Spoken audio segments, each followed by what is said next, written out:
As a leader, your time isn't really your own, is it? It feels like every minute you might waste has this ripple effect on your entire team. So how do you actually reclaim your schedule and lead effectively in a world that's just constantly demanding your attention?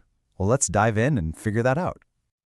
Does this sound familiar? That feeling of being constantly on, jumping from one crisis to the next, and then just collapsing at the end of the day feeling totally busy but not productive? If that's hitting close to home, you're definitely not alone. This cycle of stress and burnout, it's one of the biggest silent threats to modern leadership. So that feeling? It actually has a name: modern leadership overload. It's like being in a relentless pressure cooker, and it's fueled by a few key culprits that just hijack your day before the real strategic work can even begin. First up, just look at the calendar. For so many of us, it's a solid wall of back-to-back meetings, right? It's like a Tetris game that's so tight there's literally zero room for deep thinking. That's the classic sign of a day that is scheduled for you, not by you. And then there's the inbox. It's less of a communication tool and more of a fire hose of demands, isn't it? Every single new email just pulls your focus in a completely different direction, shattering any hope you had of sustained concentration. So all of this pressure, it creates what's called a whirlwind of reactive tasks. You get trapped in this loop of constantly responding to what feels urgent instead of actually building what's important for the future. Okay, so why is mastering all of this so incredibly critical? Well, it's because a leader's schedule doesn't just belong to them. How you manage your time creates a ripple effect that touches every single person on your team and really the entire organization. This quote it gets right to the absolute heart of the matter. Unlike money or manpower, time is the one resource you can never, ever get back. And for a leader, how you spend it sets the tone for the entire company. It impacts everything from team morale all the way to the bottom line. And the costs? Wow, they are just devastating. It starts with your own decision-making, which, let's be honest, suffers when you're rushed. That disorganization then confuses your team, and their productivity just tanks. Pretty soon, a culture of constant urgency takes root, leading to widespread burnout. And the end result of all that? The entire organization's growth stalls, all because its leaders are trapped in the day-to-day grind. So, how do we break this cycle? It's not about finding some magic productivity app, I'll tell you that. It's about a fundamental shift in your mindset, moving from a reactive posture to a truly strategic one. And that's built on 4 core principles. Okay, these are the 4 pillars of strategic leadership. First, prioritizing the vital few tasks over trying to make everything perfect. Second, delegating to empower your team, which is all about trust. Third, setting firm boundaries to protect your energy. And fourth, making a conscious choice to be proactive.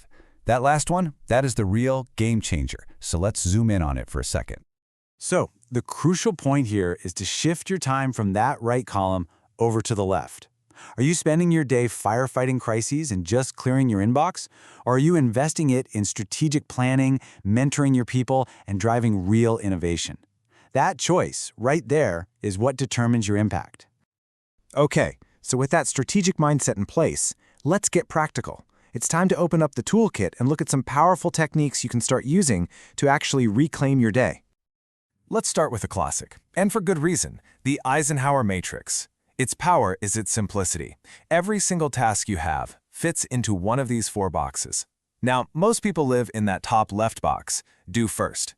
But the most effective leaders, they design their life to spend as much time as possible in the top right, schedule. That's the quadrant of strategic work, of planning, and of real growth. Next up, the 80-20 rule. It's a simple but really profound idea. 80% of your results will come from just 20% of your efforts. Your most critical job as a leader is to become a detective, relentlessly hunting for that vital 20% and focusing all your energy right there.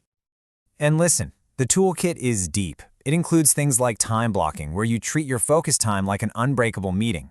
You've also got the Rossi framework, which clarifies who is responsible, accountable, consulted, and informed on a project, which eliminates so much confusion. We can't dive deep into all of these right now, but they are absolutely powerful methods worth exploring. And of course, technology can be a huge ally here. The key isn't the specific brand, but the job the tool does for you. You need a system for project clarity, a channel for seamless communication, and even tools that remind you to protect your own wellness and focus. The right tech stack automates the noise so you can focus on the signal. You know, all these principles and tools, they're all building towards one ultimate goal: working smarter, not harder. Because true productivity isn't about some frantic dash to the finish line. It's about creating a sustainable system for high performance that actually prevents burnout. And that means we have to talk about burnout and actively prevent it. It is so crucial for leaders to recognize these warning signs, that fatigue, the irritability, the disengagement, in themselves and in their teams, and then to address them before they become critical. The real solution here lies in the culture. It's about creating an environment where people feel safe to speak up, where leaders actually model a healthy balance, and where everyone feels connected to a larger purpose. This is what fuels long-term, sustainable performance. And that brings us to what might be the single most important takeaway. It's captured perfectly in this final thought. The real challenge isn't about being busier, it's about being more intentional. So, I'll leave you with one question to act on, like right away. Looking at your to-do list right now, what is the one thing you will delegate tomorrow to free yourself up for more important work? Your answer to that question is your first step forward.